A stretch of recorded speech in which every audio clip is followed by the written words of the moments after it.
우리가 이대로 되면 안 되겠죠. 우리 예레미야 애가 우리 이과 말씀입니다. 오늘은 우리 하나님의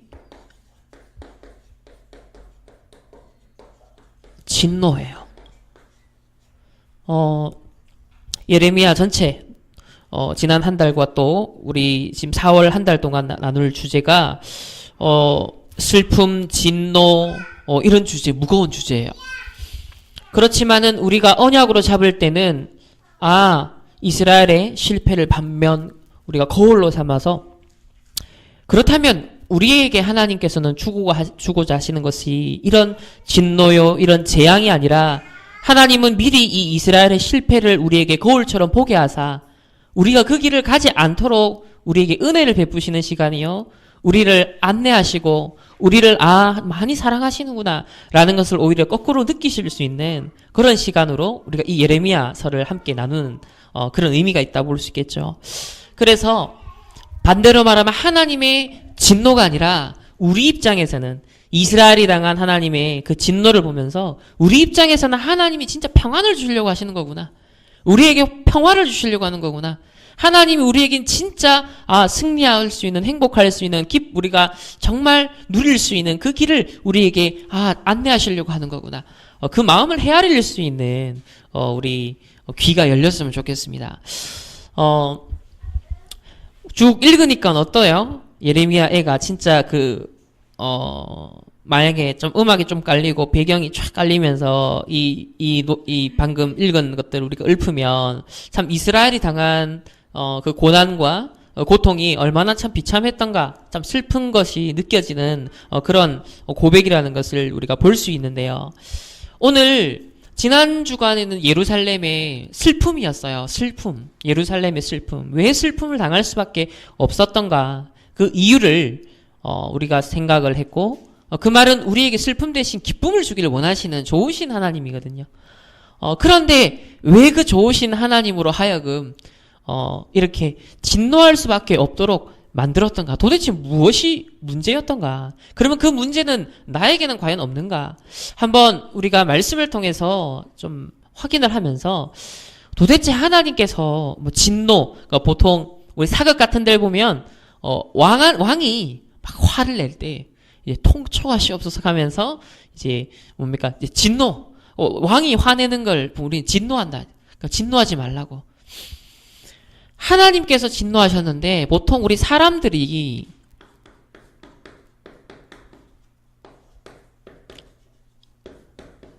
화를 왜 내죠? 우리는 언제 주로 화를 냅니까? 여러 경우가 있습니다. 우리가 좀 하나님과 우리 사이의 관계는 이제 부모님과 자식의 관계 비유를 할 수 있기 때문에 부모와 자식 사이에서 주로 부모님이 자식들한테 화를 내고 또 이렇게 하는 경우가 주로 언제이냐라고 했을 때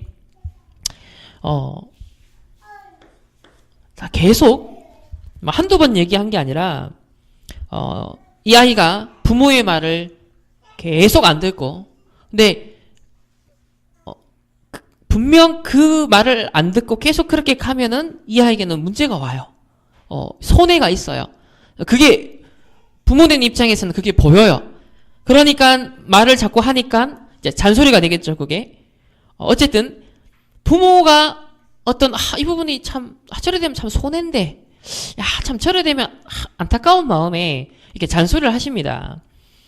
그래서 자꾸 말을 안 들을 때 이제 부모님이 이제 얘기를 하겠죠. 그러다가 계속 말을 안 들을 때 이제 화를 내시죠.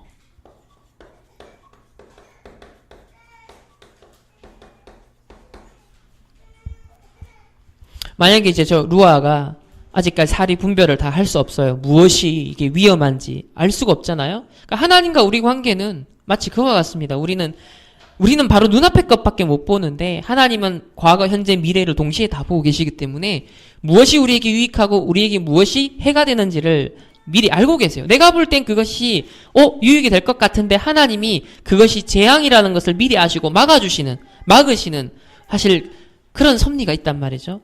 그래서 만약에 루아가 뭐 할머니한테나 할아버지한테나 아니면 엄마한테 부엌에서 신기한 하나 물건을 봤어요. 근데 그게 우리가 보는 칼이에요, 칼. 그걸 만약에 계속 달라고 한다든지 아니면 뾰족한, 그러니까 얘가 자칫 잘못하면 다칠 수 있는 걸 자꾸 땡깡 쓰고 달라고 하면 당연히 처음에는 말로 달래겠죠. 안 돼, 위험해. 근데 계속 그래요. 그럼 어떻게 하겠어요? 이제 뭘 할 수밖에 없는 거죠. 자, 그런 경우예요. 지금 이스라엘과 하나님과의 그 사이에서 이제 요런 비유를 가지고 생각을 해봐야 돼요. 다시 말하면 하나님께서는 사는 길을 자꾸 말씀을 하십니다. 이스라엘 백성에게 생명의 길, 바로 생명의 말씀을 가지고 선지자들을 계속 보내서 하나님이 계속 구원의 길을 말씀하세요. 우리는 영적인 존재거든요. 인간은 영적인 존재이기 때문에 반드시 우리의 영혼에 생명을 얻는 시간이 필요합니다. 우리에게 영적으로 생명을 공급해주는 그 무엇이 필요해요. 근데 하나님이 바로 그러한 존재고 하나님의 말씀으로 우리는 그 영적인 걸 채울 수가 있어요. 자, 두 번째로 또 사람들이 또 부모님들이 주로 어때 화를 내고 또 여러분 친구 사이에서는 어떻게 화를 내죠? 만약에 A와 B 친구가 있어요. 그리고 서로 약속을 했어요. 어느 날 어느 곳에서 만나자. 근데 이 한 친구가 말도 안 하고 미리 펑크를 내버렸어. 그럼 한 번 정도는 좋은 친한 관계니까 이해하고 넘어갈 수 있어요. 근데 두 번, 세 번, 네 번 넘어가기 시작하면 어떻게 돼요? 좋은 친구가 이게 친구가 아니게 되죠. 당연히 열받게 되겠죠. 이해를 못하죠. 중요한 약속을 깨면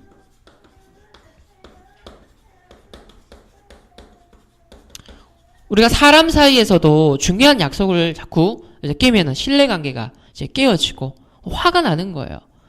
이게 만약에 법적인 어떤 중요한 계약관계예요. 그걸 어기면 처벌을 받거나 내게 손해가 오게 되어집니다. 물리적으로도. 그래서 하나님과 하나님과 이스라엘은 어떤 관계입니까? 바로 언약을 맺은 언약적 관계거든요. 하나님과 분명 약속이 있는 관계예요. 그런데 이스라엘이 자꾸 계약 파기를 하는 거예요. 약속을 자꾸 어기는 거예요. 이스라엘을 출애굽한 다음에 시내산에서 하나님과 이스라엘 백성이 어떤 언약을 맺었어요? 나는 너희의 하나님이 되고 너희는 나의 백성이 되겠다. 전제 조건이 뭐예요? 나를 잊지 마라. 나를 기억해라. 내가 지금 명령하는 이 말씀을 지켜 행하라. 그러면 너희들이 나의 백성으로서 이런 이제 후대에 계속 축복받을 수밖에 없는 걸 약속을 하셨어요. 그러니까 하나님 책임진다는 거죠. 내가 너희의 왕이고 너희들은 내 백성이니까 내가 너희들을 책임지겠어. 자, 이런 축복이었어요. 그런데 이 중요한 약속, 언약적 관계를 자꾸 잊는 거예요. 이스라엘 역사 속에 반복적으로 뭐가 드러나요? 하나님을 왕으로 모시고 하나님을 참된 신으로 섬겨야 되는데 이방신을 자꾸 끌어오는 거예요. 자꾸 다른 세상 기준 끌어오는 거예요. 다른 자꾸 세상 얘기 경험을 끌어오는 거예요. 그러니까 하나님을 내 인생의 주인으로 삼지 않는 거예요. 그러다 보니까 자꾸 이것저것 주워오는 거죠. 꼭 보이는 우상만이 아니라 세상 생각, 세상 경험, 세상 기준 막 끌어와서 그걸 사랑하는 거예요. 세상 문화 그거 가져와서 하나님보다 사실 실제로 마음을 더 두는 거예요. 그래서 그 모든 것이 결국은 어디에 문제가 오냐면 언약적 관계. 예를 들면 부부 사이도 우리 언약적 관계 일종의. 그런데 만약에 남편이 자꾸 저 남의 여자한테 길거리 지나가는 아니면 연예인한테 꽂혀가지고 막 그 얘기를 계속 와이프한테 한다고 생각해 보세요. 당연히 열받을 수밖에 없죠. 또 만약에 와이프 어디 연예인한테 꽂혔어. 아니면 막 그 계속 남편한테 얘기를 하면 어떻게 되겠어요? 당연히 열받을 수밖에 없어요. 언약적 관계를 기억하지 않기 때문이죠. 그래서 이러한 중요한 약속을 우리가 어길 때 문제가 생깁니다. 자, 세 번째로 또 언제 화를 우리가 내죠? 예를 들면 한 7살짜리 아이가 기차가 곧 다가오고 있는데 얘가 이거 못 듣고 막 놀고 있어요. 그러면은 그걸 부모든 주위의 어떤 어른이든 그걸 목격했어요. 그러면 어떻게 할까요? 정상적인 멘탈을 가졌으면 당연히 다급하게 소리치면서 애를 구하겠죠. 거기에 젠틀하게 얘야 거기는 위험하니까 빨리 나오렴. 자, 이런 시간 벌써 얘는 치여 죽고 없는 거예요. 자, 이런 위급한 상황에서는 얘가 지금 내가 큰 소리로 버럭 화를 낸다 할지라도 그게 문제가 아니에요. 얘가 지금 심리적으로 뭐 상처를 받는다. 지금 이 수준이 아닌 거예요. 죽고 사느냐의 문제 앞에서는 당장 기사대를 때려서라도 구해내야 되는 상황이 오는 거죠.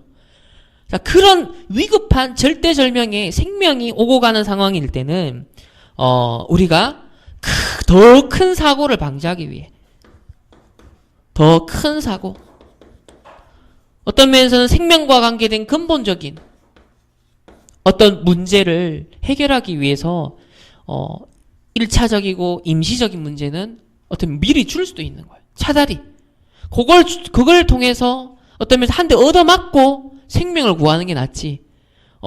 생명 자체를 잃어버리면 아무 소용이 없잖아요. 그래서 이스라엘이 포로가 된다, 이스라엘이 멸망을 한다라는 건 영원한 궁극적 멸망은 아닙니다.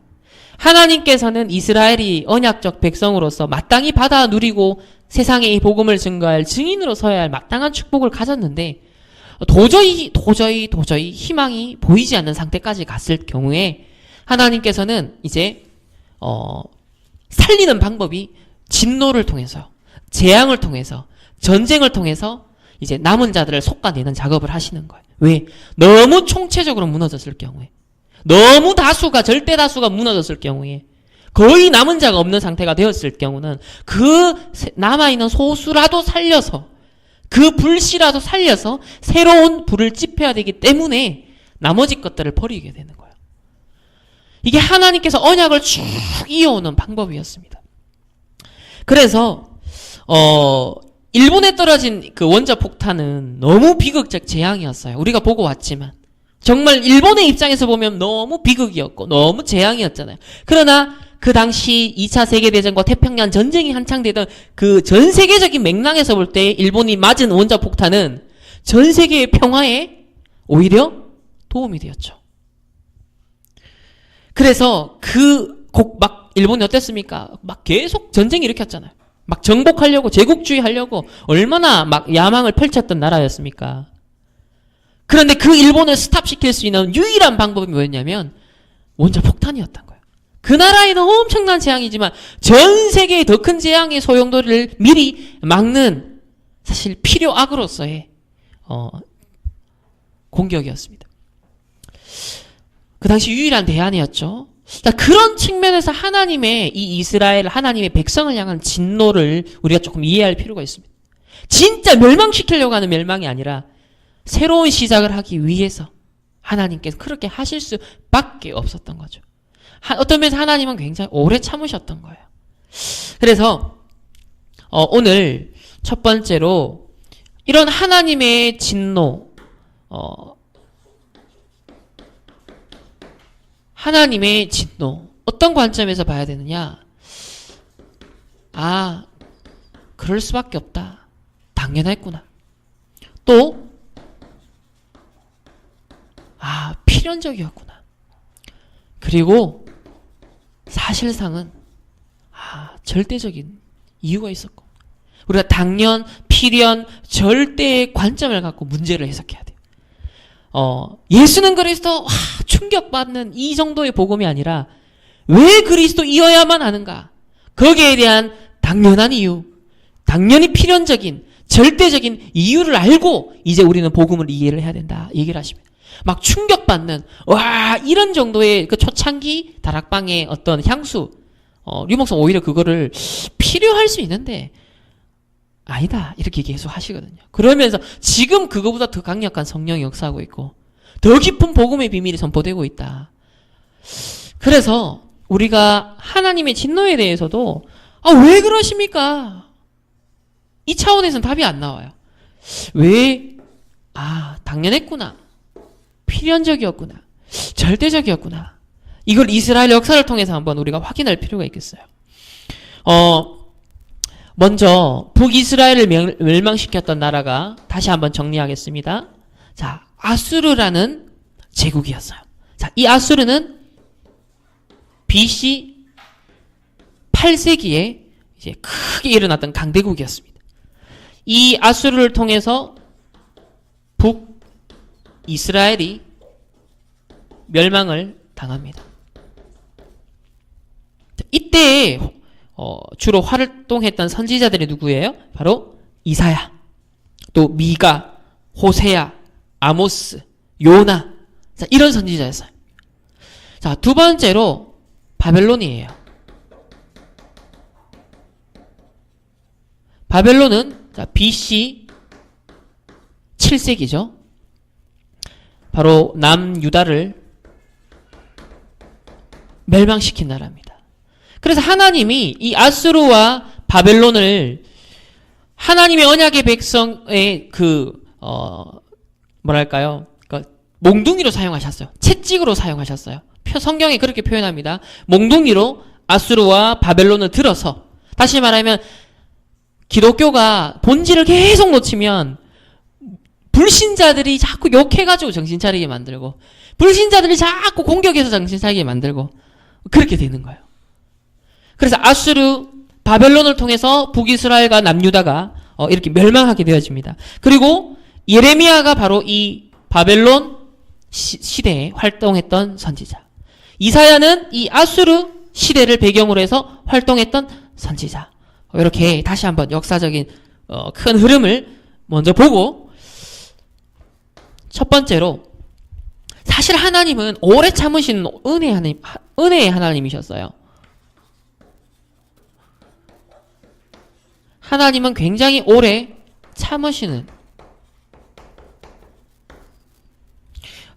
만약에 사람 같았으면, 나 같았으면, 우리 같았으면 그럴 수가 없는 일들이 성경에는 너무나도 많이 나오는데, 하나님은 참으로 오래 참으십니다.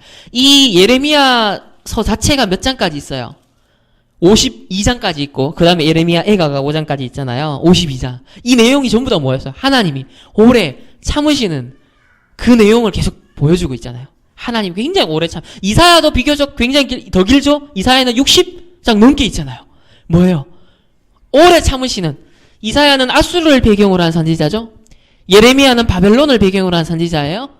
그래서 오랫동안 얘기를 해요. 40년 동안 예레미야는 얘기를 합니다. 40년 동안. 하나님 오래 참으시는 아수르, 바벨론을 통해서 너희들이 멸망하게 될 것을 얘기하시는데, 이 예레미야와 예레미야서가 또 이사야서가 굉장히 길어요. 우리가 읽기 부담스러울 만큼.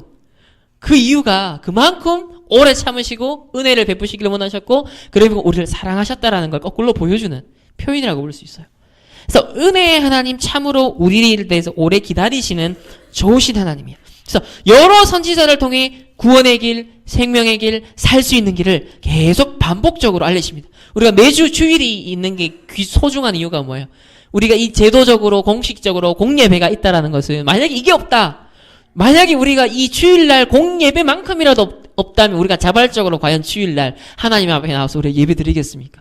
그거라도 있기 때문에 어떤 면에서는 우리가 하나님 앞에 공식적으로 서는 시간이 반복되어주는 사이클이라도 있어서 참으로 다행이죠. 만약에 그것마저 없다, 어떻게 되겠습니까? 그래서 하나님의 백성을 결국은 멸망시키는 이 아수르, 그 요나 선지자 아시죠? 요나가 어떤 선지자죠? 요나 하면은 우리 뭘 딱 떠올립니까? 요나. 그쵸? 물고기 뱃속에서 3일간. 그게 이제 예수님의 그 3일 만에 부활하시는 이제 그 옛 그림자라고도 볼 수 있는데, 이 요나 선지자는 고집이 보통 고집이 아니었나 봐요. 하나님이 분명 아수르, 그러니까 니느웨로 가라. 저 아수르 수도란 말이에요. 아수르 서울이에요, 서울. 아수르의 서울. 이 아수르의 서울로 가서 보고만 해라 했는데, 요나는 그걸 싫어했어요. 하나님 명령도 거부해요. 왜? 이유가 있습니다. 요나 입장에서는 이 아수르는 그야말로 저주와 멸망을 당해야 되는 완전 이방 민족이요. 그야말로 개 취급을 해야 되는 완전 저급한 그런 수준에 있는 그런 아수르 이방 민족이에요. 그러니까 요나는 이스라엘의 대표적인 이제 선지자로서 뭘 보여주냐면 선민사상. 언약을 놓치고 복음을 놓치고 우리는 하나님이 선택했어. 이것만 확실히 딱 붙잡고 복음을 놓친 상태에서 이 요나가 대표적으로 바로 선민, 또 민족주의,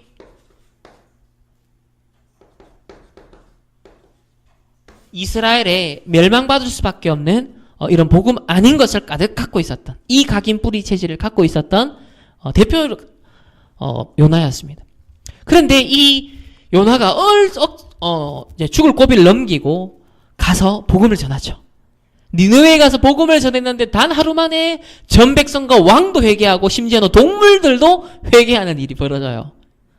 자, 엄청난 일이 일어나는. 그랬더니 우리도 같았으면 복음화 됐으니까 우와 하나님께 영광 기뻐하고 막 이래야 되는데 요나는 뭐예요? 화를 냅니다. 오히려. 하나님 내가 그랬지 않습니까? 이들한테 복음 전하면 바로 회개할 거고 그럼 이들이 구원받을 건데 난 그거 싫다는 거지. 얘네들은 멸망 상태에 그대로 있어서 죽어야 되는 마땅한 불신자인데 이런 마음을 갖고 있었던 거예요. 우리가 이제 원수를 향해 싫어하는 사람에 갖고 있는 마음이 마치 요나의 마음과 같은 거예요. 그러니까 선교, 복음, 전도와 상관없는 마음이 그죠. 그게 딱 요나가 우리에게 보여주는 근데 그런데 이런 아수르와 구원을 받게 된 거죠. 그 시대에 있었던 사람들은. 그런데 이 요나서를 통해서 결국 우리에게 뭘 보여주시려고 하냐면 아수르는 그야말로 이방 민족으로서 나쁜 나라예요. 얼마나 잔인한 나라냐면 다른 나라를 쳐들러가면 그 포로들을 그러니까 산채로 껍질을 벗겨버려요. 사람을 껍질을 벗겨서 죽이고 막 이런 잔인한 정책을 펼쳤던 아수르입니다. 그러니까 그런 막 소문이 아수르에 대한 이미지니까 얼마나 이가 갈리겠습니까? 우리 일본의 그 마루타 했던 역사만 들어도 또 그 뭡니까 할머니들 그것만 위안부 문제만 들어도 이래 되는 것처럼 아수르에 대해서 그런 감정이 올라올 수밖에 없는 상대인 거예요. 자, 그러면 뭘 보여주겠는 거예요, 이게? 지금 이 시대에 요나를 통해서 결국 뭘 보여주냐면 그런 악랄하고 그런 잔인하고 그런 망해야 마땅한 아수르 그리고 이스라엘 백성을 북이스라엘을 멸망시키는 그 나쁜 놈 이런 거예요. 그럼에도 불구하고 이런 아수르도 회개하니까 하나님이 구원하시는 그걸 보여주시는 거죠. 그러니까 다시 말해 그 정도로 자비로우시고 은혜로우시고 참으시는 참 좋으신 하나님이다 라는 것을 거꾸로 보여주는 겁니다. 그걸 다시 거꾸로 말하면 이스라엘이 이 하나님의 진노를 받고 멸망을 받았다는 건 사실상 아수르보다 더 나쁜 놈이라는 거예요. 무슨 말인지 알겠죠?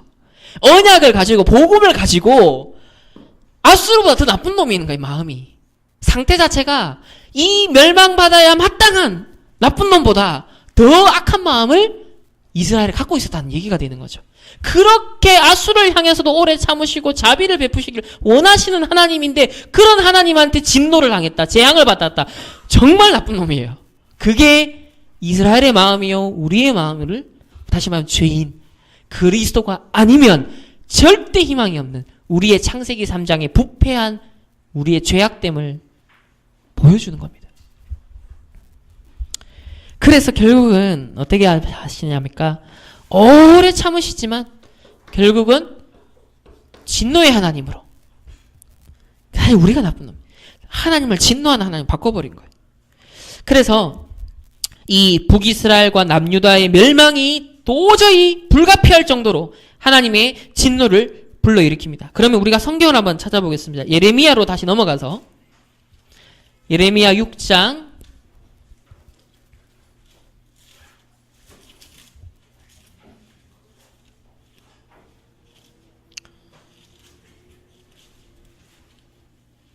우리 11절을 보면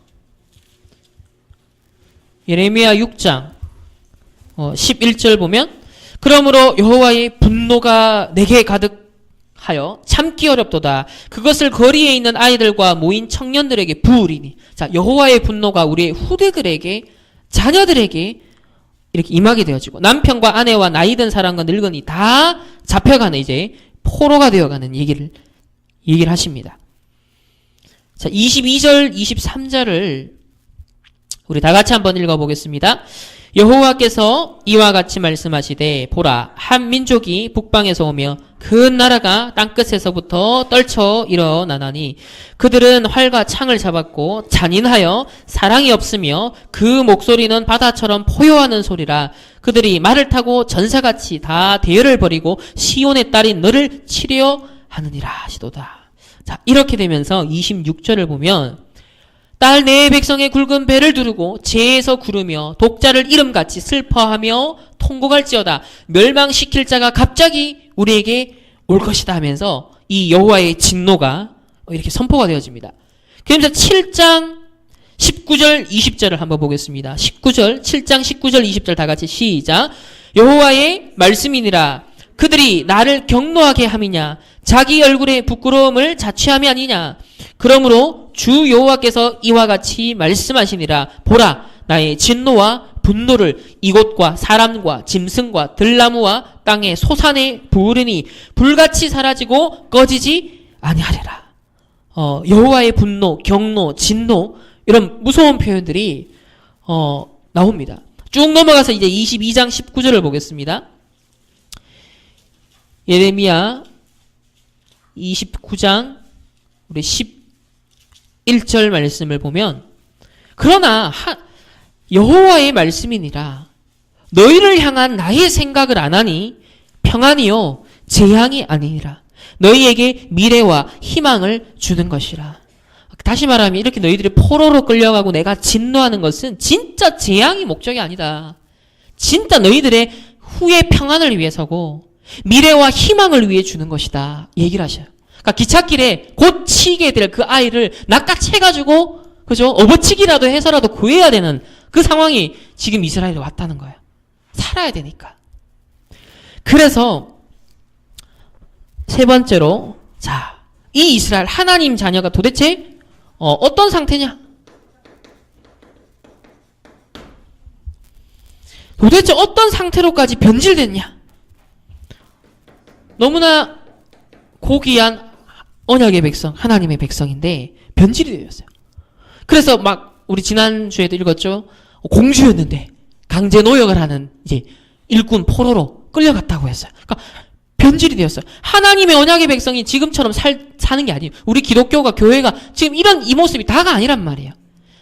이게 최대치가 아닌데 우리는 너무나 최소치를 가지고 불신자 앞에 하나님의 영광을 실추시키고 있는 오늘날 기독교의 현 주소가 되었습니다. 왜 그래요? 복음을 잃어버렸기 때문에. 이 복음의 본질을 잃어버리니까 세상이 기독교를 욕하는 건 지금 너무 당연한 거예요. 그게 너무 당연한 거예요. 그러면 도대체 자, 이스라엘의 상태가 어땠는지 여호와께서 진노하실 수밖에 없었던 그 상태를 한번 보겠습니다. 첫 번째로 그들은 비본질적인 틀린 신앙을 갖고 있었어요. 틀린 신앙. 그 첫 번째로 유 목사님도 얘기를 하시죠. 세속신앙입니다. 자, 세속신앙이라는 건 뭐냐면 복음과 전도와 선교와 상관없는 신앙이에요. 교회도 하고 기도도 하고 헌금도 해요. 그런데 다시 말하면 내 중심이 복음과 상관이 없는 거예요. 전도와 선교와 상관이 없는 거예요. 그냥 종교생활을 하는 거죠. 다시 말하면 그냥 절에 가서 비는 거나 교회에 와서 기도하는 거나 똑같은 내용, 똑같은 수준, 똑같은 상태, 똑같은 신앙이라는 거예요. 세속신앙. 자, 그래 되니까 자, 이스라엘은 어떤 마음을 가졌냐면요. 여호와는 우리 이스라엘 민족을 위한 신이야. 이제 민족주의 신이 되는 거, 민족주의. 저 열방을 향해, 전 세계를 향해 나아가는 선교의 신앙이 아니라, 선교의 복음이 아니라, 우리 민족을 위해서, 우리 민족을 구원하는 이제 민족주의 신앙이 되어버린 거야. 이 세속신앙이에요. 메시아는 딴 나라를 파괴하고 승리하는 구원자다. 이게 오래전, 이때 갖고 있었어요. 이게 뭐예요? 나중에 이 이스라엘 나라를 회복하심이 이때니까니 제자들이 물었던 그 말에 포함된 내용이에요, 이게. 늘 이스라엘의 관심사는 뭐냐면 내가 지금 겪고 있는 이 문제, 이 현실, 이 어려움, 이 상처, 이 가난, 아이고 언제 해결되지? 언제 해방되지? 이스라엘 나라를 회복하심이 이때니까. 이게 이스라엘이 이때부터 가졌던 관심인 거예요. 오래된 관심사였어요. 그래서 이스라엘은요, 선민이고 다른 나라는 이방이야. 예레미야 7장 6절에 보면요, 이렇게 나옵니다. 이방인과 고아와 과부를 압제하지 아니하며, 그러니까 이스라엘이 이방인을 무시해 왔어요. 이방인을 압제해 왔다는 거예요. 과거에. 자기 민족의 신이고 민족의 복음이고 이렇게 되어버린 거예요. 세속신앙. 멸망받을 수밖에 없는 이유입니다. 두 번째는 기복신앙입니다. 예수 믿으면 잘 먹고 잘 살 줄 알아요. 자, 9절에 보면요. 7장 9절에 보면 너희가 도둑질하며 살인하며 간음하며 거짓 맹세하며 바알에게 분향하며 너희가 알지 못하는 다른 신들을 따르면서 10절에 보면 내 이름으로 일컬음을 받는 이 집에 들어와서 내 앞에서 서서 말하기를 우리가 구원을 얻었나이다. 그러니까 실제로는 바알을 섬기고 다른 세상을 섬기고 돈을 섬기고 성공을 섬기고 이방 신들을 섬겨요. 이게 속마음인 거라. 그런데 교회에 와서는 난 그래도 구원받아 하나님의 자녀지 이러고 있는 거예요. 그러니까 네 중심이 틀렸다는 거예요. 내 성전에 와서 그 11절에 보면 도둑의 소굴로 보고 있느냐. 도둑의 소굴로 보고 있느냐. 이 하나님의 성전을 교회를 니는 도둑의 소굴로 보고 있느냐. 바알을 섬기는 네 중심을 갖고 있으면서 내 앞에 와서 나는 그래도 구원받았지 이러고 있지 않냐. 그 얘기를 하시는 겁니다. 그래서 바알은 뭐냐면 풍요의 신이에요. 돈 잘 벌게 해주는 신이에요. 잘 먹고 잘 살게 해주는. 내 의식주, 다시 말해 하나님을 의식주 채우는데 이용을 하면 하나님을 바알처럼 섬기는 게 되는 거예요. 바알 신앙을 못 벗어나는 거예요. 우리가 복음으로 정신치유, 육신치유, 우리가 영적치유 다 받아야 돼요. 그런데 내 신앙생활 자체가 육신치유에 있고 정신치유에 있고 내가 치유받는 것 자체가 목적이 돼버리면 그건 바알 신앙이 되는 거예요. 무슨 말인지 아시겠죠? 오늘 이스라엘 백성이 교회에 온 거예요. 성전에 왔어요. 그런데 실제로는 뭘 섬기냐? 바알을 섬기는 거예요. 우리가 진짜 교회에 오는 동기가 뭐냐? 예수님 믿는 동기가 뭐냐? 병치유 넘어서야 된다. 내가 큰 어려움을 당해 사고를 당해 예수를 믿었어. 그것도 넘어서야 된다. 복음 자체에 대한 당연, 필연, 절대적 이유가 부딪혀오는 그 신앙의 갱신이 있어야 된다는 거예요. 기복신앙을 못 벗어났던 겁니다. 뭔가 내가 이래 하면 이래 받고 내가 요래 하면 저래 되고 내가 헌금 좀 하면 요래 되겠지. 자, 우리는 자꾸 이렇게 하기 쉽다는 거죠. 이런 기복신앙, 바알에게 복비는 수준의 신앙을 이스라엘은 갖고 있었답니다. 그러니까요, 세 번째는 성공신앙인 거예요. 성공하려고 예수 믿고 우리가 이게 세계 복음화를 위해서 당연히 따라오는 성공이 아니라 성공 자체가 목적이 되는 신앙이 되는 거죠. 신앙, 그리스도를 이용해서 성공 자체를 이루려고 하는 성공신앙인가. 그러니까 그걸 성경은 표현하길 9절에 너희가 도둑질하고 있다 그게. 8절에 보면 너희가 무익한 거짓말에 의존하고 있고 그게 살인하는 것이고 간음하는 것이고 거짓 맹세하는 것이다. 성공을 위해서 뭐든지 다 하는 거야. 세상이 그렇지 않습니까? 성공을 위해서라면 도둑질도 하죠. 무익한 거짓말에 의존하죠. 살인도 하죠. 간음도 하죠. 거짓 맹세도 하죠. 내게 조금이라도 유익이 되는 쪽으로 거짓 맹세를 얼마나 밥 먹듯이 합니까? 성공. 이 성공을 위해서 이스라엘이 이런 틀린 신앙의 상태가 오래되었어요. 자, 그러면 이런 틀린 신앙은 뿌리가 틀린 생각을 이미 갖고 있었습니다. 자, 어떤 생각이냐? 6절, 우리 6장 19절을 다시 한번 보겠습니다. 예레미야 6장 19절 말씀.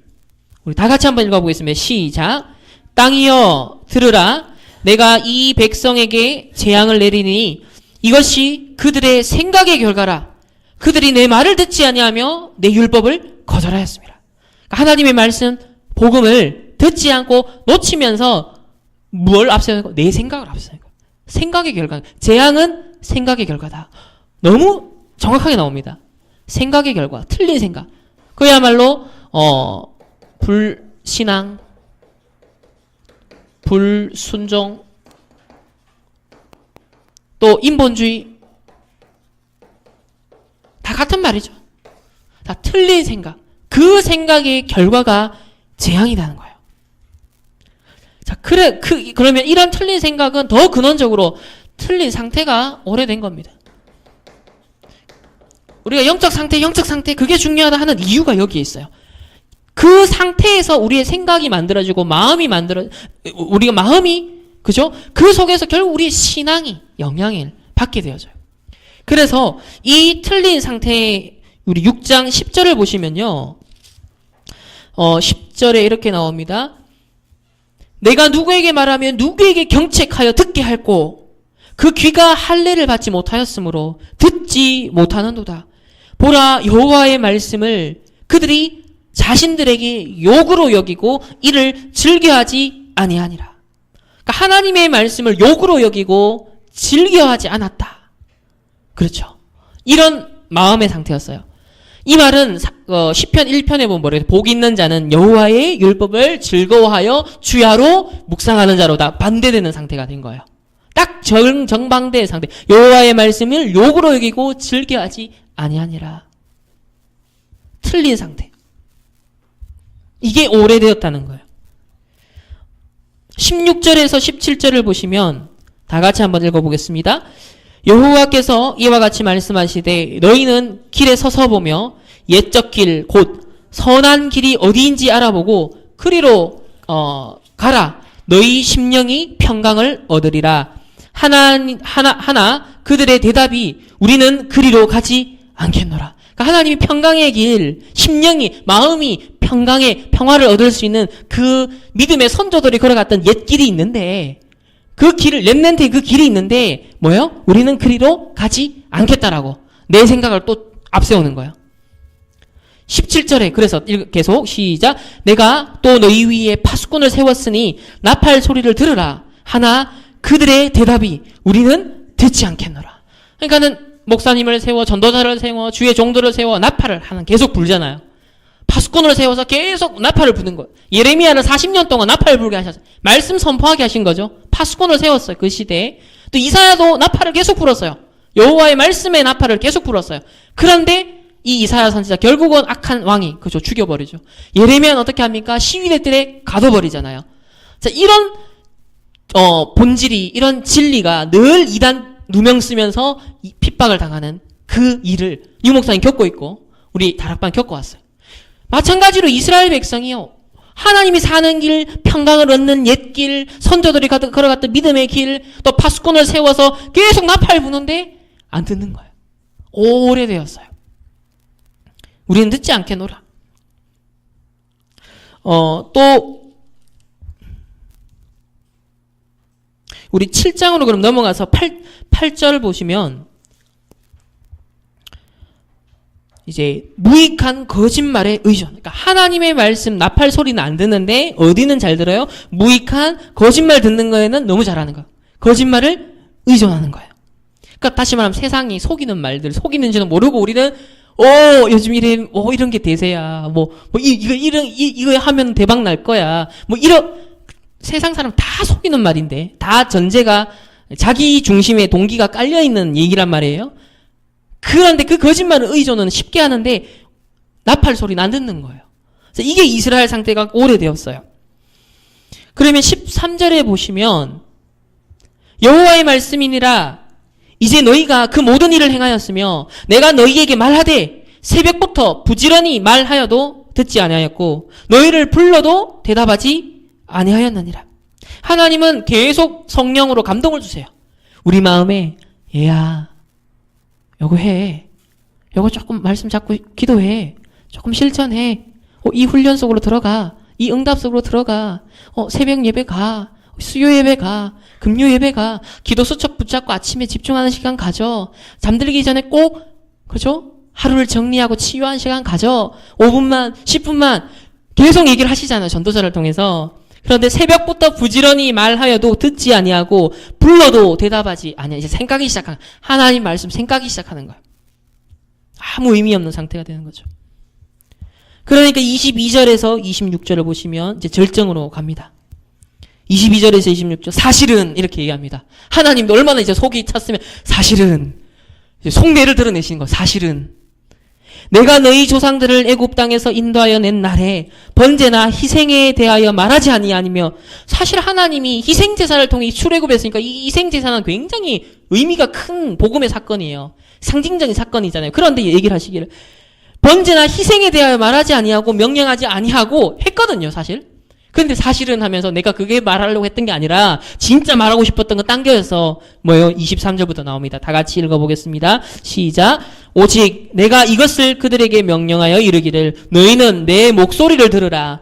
그리하면 나는 너희 하나님이 되겠고 너희는 내 백성이 되리라. 너희는 내가 명령한 모든 길로 걸어가라. 그리하면 복을 받으리라 하였으나 그들이 순종하지 아니하며 귀를 기울이지도 아니하고 자신들의 악한 마음의 꾀와 완악한 대로 행하여 그 등을 내게로 돌리고 그 얼굴을 향하지 아니하였으며 너희 조상들이 애굽 땅에서 나온 날로부터 오늘까지 내가 내 종 선지자들을 너희에게 보내되 끊임없이 보냈으나 너희가 나에게 순종하지 아니하며 귀를 기울이지 아니하고 목을 굳게 하여 너희 조상들보다 악을 더 행하였느니라. 하나님이 진노하신 이유, 이제 절정에 달할 수밖에 없는. 자, 이 정도면 조금 이해가 되시죠? 하나님도 우리 편에서도 하나님 좀 이해가 되시죠? 아, 그러실 수밖에 없었겠다. 당연, 필연, 절대입니다. 우리가 이 수준까지 가서는 안 되겠죠. 우리가 조금 잠시 못 깨닫고 무너질 수도 있고 낙심할 수도 있어요. 그죠? 슬럼프가 있을 수도 있죠. 그러나 이 이스라엘의 상태처럼 가서는 안 되는 거예요. 왜냐하면 이미 이스라엘은 이런 거울이 없이 당했고요. 우리는 말씀을 통해 이 거울을 받았기 때문에 이스라엘과는 다른 조건이에요. 맞잖아요. 이스라엘 앞에 반면 거울을 삼을 게 없었어요. 그러나 하나님은 우리에게 말씀 완성된 66권을 통해 이스라엘이 수천 년간 당한 그 고난을 통해 우리에게 그렇게 살지 않도록 거울을 주셨습니다. 그리고 진짜 이스라엘을 못한 세계복음을 할 수 있도록 우리를 세워주신 거예요. 반석을 주신 거죠. 이런 조건 속에 있기 때문에 이스라엘을 통해서 우리가 어떤 면에서 그 다음 단계의 응답을 찾아야 되는 거예요. 그래서 7장 28절에 보면은 이제 결론을 딱 내립니다. 다 같이 시작. 너는 그들에게 말하기를 너희는 너희 하나님 여호와의 목소리를 순종하지 아니하며 교훈을 받지 아니하는 민족이라. 진실이 없어져 너희 입에서 끊어졌다. 그러니까 하나님이 딱 결론 내립니다. 어떤 정체성이다? 내 말 안 듣는 민족이야. 말씀 없이 살아가는 민족이야. 그러니까 민족 전체인 거예요. 개인이 아니라 민족 전체가 타락한 겁니다. 민족 전체가 무너진 거예요. 다시 말하면 오늘날 기독교 전체가 무너진 거예요. 복음 전체 없어져 버린 거예요. 그러니까 요게 문제가 되는 거죠. 그 중에 남은 자들이 그래도 전도자들이 의인 10명만 있어도 내가 멸하지 않겠다라는 건. 근데 하나님 편에서 볼 때는 이스라엘 민족 전체가 아예 딱 요렇게 규정이 되는 거예요. 완전 내 말 생각하는 요 민족 요래 되어버린 겁니다. 그래서 상태가 요래 된 거예요.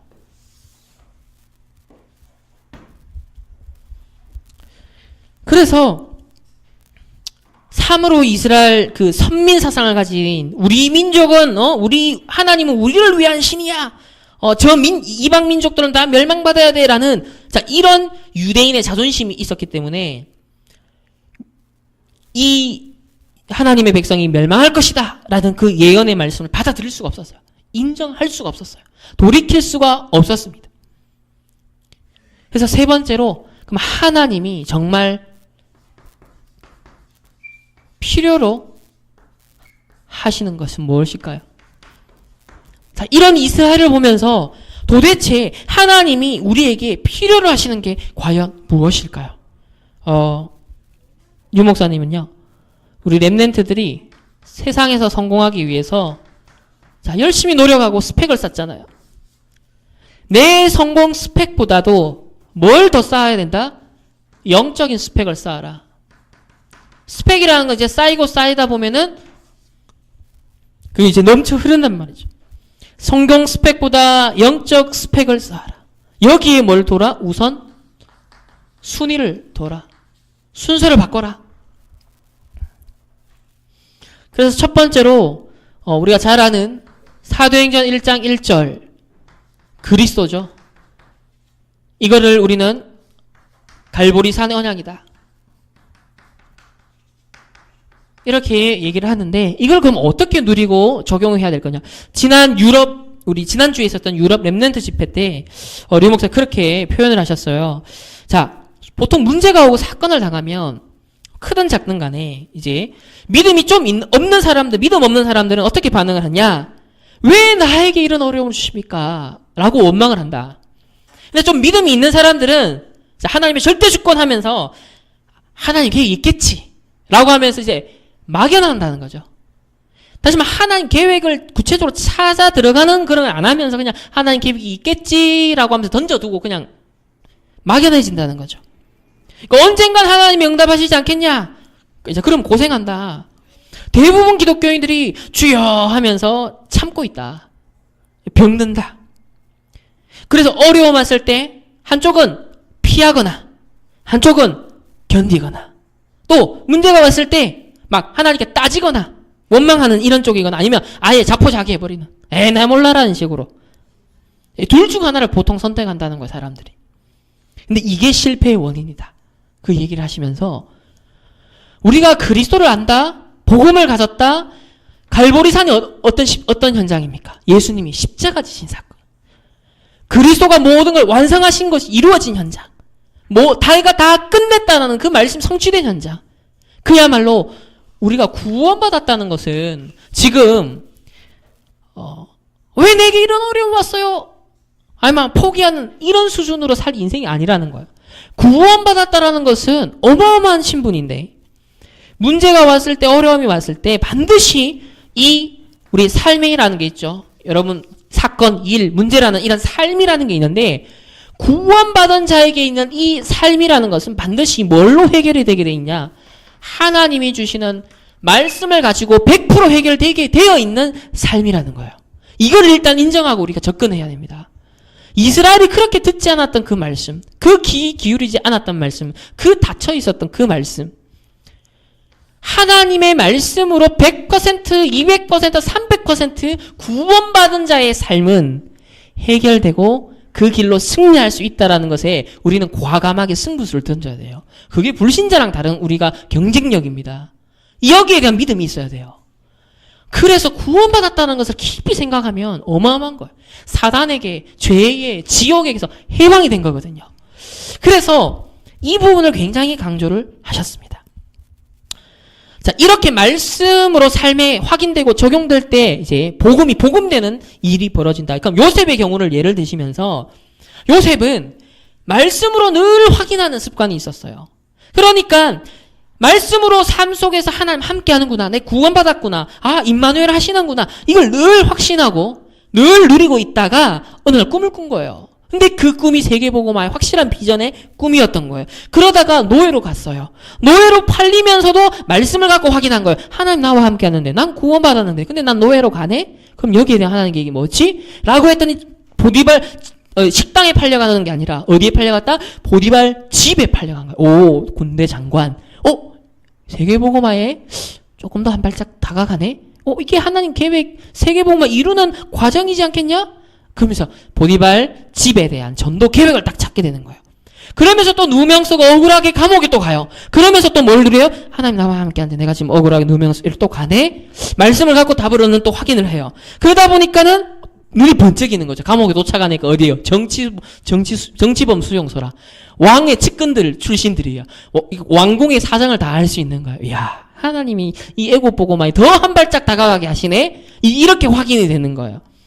이러면서 이제 팔았던 형들을 만나는 그 시간, 원수를 갚아야 되는 이제 그 시간표인데 요셉은 이미 오랫동안 계속 하나님과 함께하는 것 속에서 해석을 해왔기 때문에 하나님의 이 구원이라는 어마어마한 배경을 갖고 그의 삶을 해석해 왔기 때문에 원수와 같은 그 형들을 만나는 시간표에서 이가 갈리는 감정이 올라온 게 아니라 너무 불쌍해 보인 거예요. 너무 극률하게 보였던 거예요. 그러면서 뭘 딱 얘기합니까? 당신들이 나를 판 게 아니라 하나님이 우리 가족 가문과 전 세계 살리기 위해 나를 앞서 파송하셨어. 완전 말씀에 근거한 생각을 갖고 나를 살려버리고 사람을 살려버려요. 이게 이제 요셉이 누린 그야말로 그리스도를 누리는 수준이요. 갈보리산을 누리는 구원을 누리는 증인이었던 거죠. 자, 이렇게 우리 렘넌트들이 조금씩 요 삶이라는 현장에 자꾸 말씀과 연결시키시는 습관과 관심과 노력을 조금만 우리가 기울이게 되어지면 그걸 우리가 집중이라 표현하죠. 집중시대, 그걸 집중이라 표현을 하는데 그런 영적 서밋 시간 을 표현하죠. 자, 그런 걸 조금 갖다 보면 어떤 시간표가 오느냐. 자, 사도행전 1장 3절에 그야말로 자, 하나님 나라를 이루죠. 하나님, 다시 말하면 내가 뭘 해야 되는지를 아는 거죠. 미션을 받는 거예요. 그걸 감람산 우리는 언약이다라고 표현을 합니다. 이런 미션을 세계복음화를 이루기 위한 미션이 분명히 있는데 우리 청소년 때 이 뭔가 완성되는 게 아니거든요. 그러니까 청소년 때는 뭐냐? 달란트 발견인 거예요. 이렇게 계속 말씀을 갖고 삶을 확인하고 상황을 확인하고 해석하는 게 내게 점점 체질이 되기 시작하면 하나님이 내게 주신 달란트가 딱 발견되기 시작해요. 막 이것저것 헤매갖고 있잖아. 뭐 주워 잡는 기능이 아니라 먹고 살기 위해서 막 하는 게 아니라 하나님이 하나님의 뜻을 이루기 위해 내게 주신 그게 있는 거예요. 달란트가 있는 거. 요건 언제 발견되느냐? 요거 하고 있을 때 1번이 되어지고 누려지고 있는 중에서만 발견되는 거예요. 그러니까 이걸 안 하니까 이거 절대 발견 안 되는 거예요. 근데 사람들은 왜 이게 발견 안 되지? 내 달란트가 뭐지? 이 고민을 하면서 요거를 발견할 수밖에 없는 요건 안 하는 거예요. 그러니까 오늘날 기독교인 99.9%가 요 달란트 거의 발견 못하고 개발 못하고 가니까 이제 불신자의 조롱을 받을 수밖에 없게 되는 거죠. 그래서 그 표현하시기를 인재는 많다. 기독교인들 중에 인재는 많다. 그러나 전도운동에 쓰임받는 인재는 없다. 전도운동에 쓰임받으려면 어떤 인재가 돼야 되냐? 요 순서를 지킨 인재라야 반드시 하나님이 전도운동에 쓰임받는 인재가 된다. 그 표현을 하셨어요. 이 굉장히 중요한 표현이에요. 다시 말하면 적당히 신앙생활하고 신앙도 있고 하는데 우리 랩런트 중에 그래서 내 돈 많이 벌어서 RUT 점검해야지. 그러니까 지금 나랑 RUT는 상관이 없는 거야. 나중에 성공해서 저 높은 자리에서 내가 왕창 헌금하겠다. 이 개념인 거예요. 이게 아니거든요. 우리의 말하는 성공 개념 그게 아니거든요. 내가 지금 있는 상황과 현실과 요 상황에서 그게 연결이 돼야 되거든요. 그게 훗날 이룰 성공이 아니라요. 그런 이가 삶 속에서 계속 이게 되어지면 계속 달란트가 발견이 되어집니다. 세 번째로 결국 어떻게 되느냐? 사도행전 1장 8절 우리 성령 충만 세계복음화라고 합니다. 우리의 능력과 우리의 힘이 아니니까. 그래서 이걸 다락방의 언약이다 그렇게 표현을 하시는데요. 이게 뭐냐면 우리가 헤매는 길을 살아가는 게 아니라 막 이것저것 막 짚어가면서 있잖아요. 요즘 얼마나 구직을 많이 합니까? 우리 청년들 얼마나 힘들어요. 또 이제 인공지능 막 기계화되고 막 로봇화되니까 일자리 더 없어져요. 이제 전 세계적으로. 자, 그런 헤매는 길 속에서 내 걸 찾는 게 아니라 계속 이래 말씀으로 삶이 점검되고 확인되면요. 길이 보이는 거예요. 다른 길이 보여요. 구원받은 자를 인도하시는 그 길이 보여요. 이게 뭐냐면 이제 미리 응답이 보이기 시작해요. 요거대로 요 길로 딱 가면 되는구나. 하나님 예정한 딱 그 길이 보여요. 정확한 만남, 정확한 전문인 인턴십 될 수밖에 없는 만남도 주세요. 얼마나 하나님 자녀의 삶이 심플한지 모릅니다.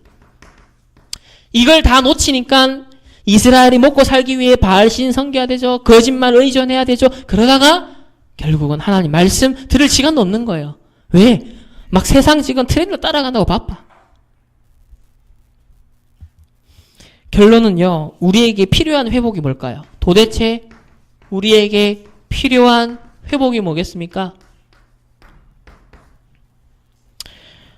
요엘서 2장 28절에서 29절에 보면요. 말세에 내가 내 영을 만민에게 부어주겠다 약속하셨어요. 다시 말하면 성령 충만을 약속하셨어요. 자, 그럼 요엘 선지자는 어떤 선지자입니까? 바로 이런 이스라엘이 받기 전에 이미 활동한 선지자인 거예요. 이스라엘이 한창 멸망받을 수밖에 없는 상태가 쭉 진행되어가는 틀린 신앙, 틀린 생각, 틀린 상태가 계속 진행되어가는 그 과정에 있었던 인물이 누구냐면 요엘 선지자인 거예요. 그러니까 하나님이 미리 이스라엘이 뭘 놓쳤고 뭘 회복해야 살 수 있는지를 얘기를 하셨어요. 요엘 선지자를 통해. 너희들이 성령을 놓쳤다는 거야.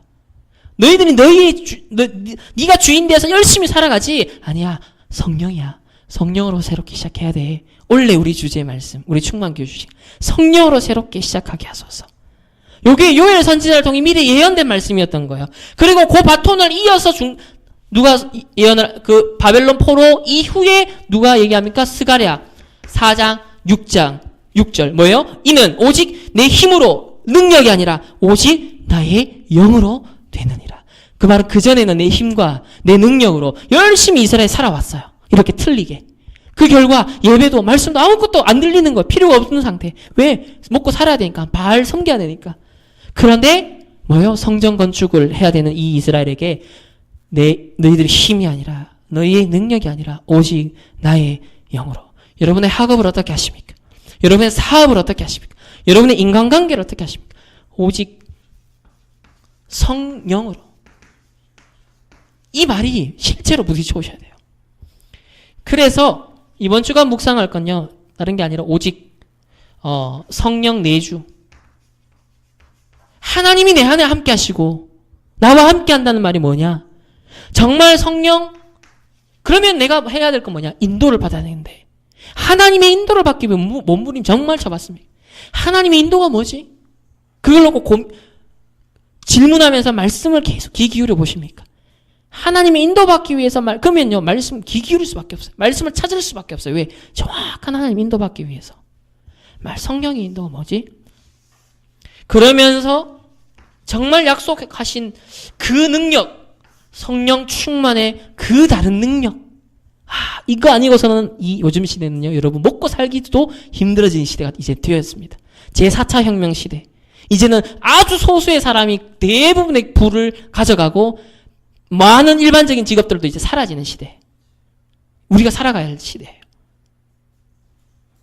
성령 내주, 성령 인도, 성령 충만. 하나님이 예비하시는 그 길을 가지 않는 이상 정말 힘들어지는 시대. 그래서요, 우리 이 이스라엘을, 우리 역사를 보면서 이렇게 되지 않도록 우리에게 거울을 주신 하나님께 먼저 감사를 드리고, 은혜 주신 하나님께 감사를 드리고, 하나님, 우리가 이 말씀 속에서 정말 이제는 이스라엘 놓쳤던 성령의 내주와 인도와 역사하심, 거기에 집중할 수 있는, 거기에 초점을 맞출 수 있는 하나님, 나의 영적인 시간을 꼭 가질 수 있도록 우리 렘넌트들과 우리 모든 교사분들이 결단하시고 승리하시는 은혜가 있으시기를 예수 그리스도의 이름으로 축복합니다. 기도하겠습니다. 하나님, 이스라엘의 실패의 역사, 하나님의 진노하신 하나님 그 배경을 보면서 우리가 이렇게 되라는 것이 아니라 이렇게 되지 않도록 우리에게 발판으로 거울로 주신 줄 믿습니다. 하나님, 이스라엘을 놓쳐버린, 정말 오랫동안 하나님의 말씀을 들을 수 없는 상태가 되어버린 하나님, 그 이스라엘을 보면서 진짜 우리가 매주 또 매일 하나님이 우리에게 속삭이시고 하나님께서 나팔 소리를 부시는 하나님 그 파수꾼의 소리를 듣게 하시고 그 말씀의 전도자의 소리를 듣게 하시며 하나님의 음성을 즐거이 우리의 마음에 기쁨으로 받아들이며 정말 하나님이 원하시는 성령 내주 인도 역사 충만 속에 하나님이 원래부터 계획하신 세계 복음화에 정말 그 길을 걸어갈 수 있는 우리 모든 렘넌트들이 되고 그의 학업이 되어지고 우리 모든 교사가 우리 부모님들의 또 그의 삶과 그 산업이 될 수 있도록 하나님 축복하여 주옵소서. 감사드리며 살아계신 예수 그리스도의 이름으로 기도합니다. 아멘.